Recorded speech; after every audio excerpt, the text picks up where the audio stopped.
నియోజకవర్గాన్ని ఎన్నడూ లేని విధంగా అనేక అభివృద్ధి కార్యక్రమాలతో అభివృద్ధి చేస్తున్నటువంటి వ్యక్తి అన్న గంధి శ్రీనివాస్ గారు అనే విషయాన్ని కూడా మీరు అందరూ కూడా గుర్తుపెట్టుకోండి. మీరు ప్రధానంగా ఆలోచించాల్సింది ఒకటే, గత ప్రభుత్వంలో ఎప్పుడైనా సంక్షేమ పథకాలు వచ్చినాయా?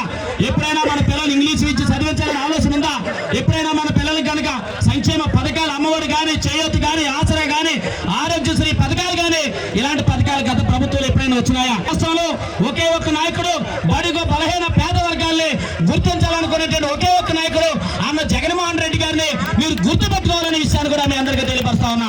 ఈ నియోజకవర్గంలో గంధి శ్రీనివాస్ గారి నాయకత్వంలో అనేక కార్యక్రమాల్ని ఇవాళ శ్రీకారం చుట్టడం జరిగింది. గంధి శ్రీనివాస్ గారి వెనకాల ఉండే వాళ్ళందరూ కూడా బడుగు బలహీన వర్గాలకు సంబంధించినటువంటి ఎస్సీ, ఎస్టీ, బీసీ, మైనార్టీ వర్గాలు మాత్రమే విషయాన్ని కూడా మీ అందరూ కూడా గమనించాలి.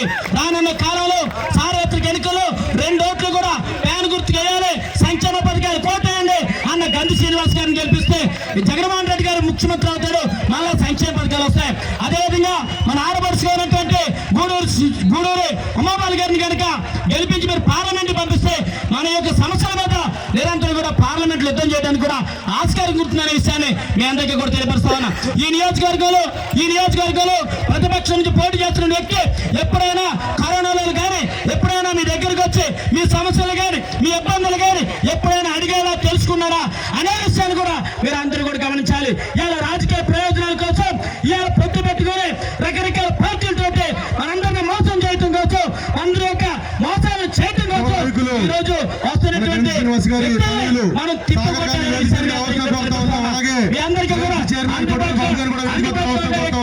గంధి శ్రీనివాస్ గారిని మీరెప్పుడు కూడా చల్లటి దీవెనలతోటి, ఆశీస్సులతోటి, అఖండ మెజార్టీతోటి గెలిపించవలసిందిగా సవనీయంగా కోరుతూ ఈ అవకాశం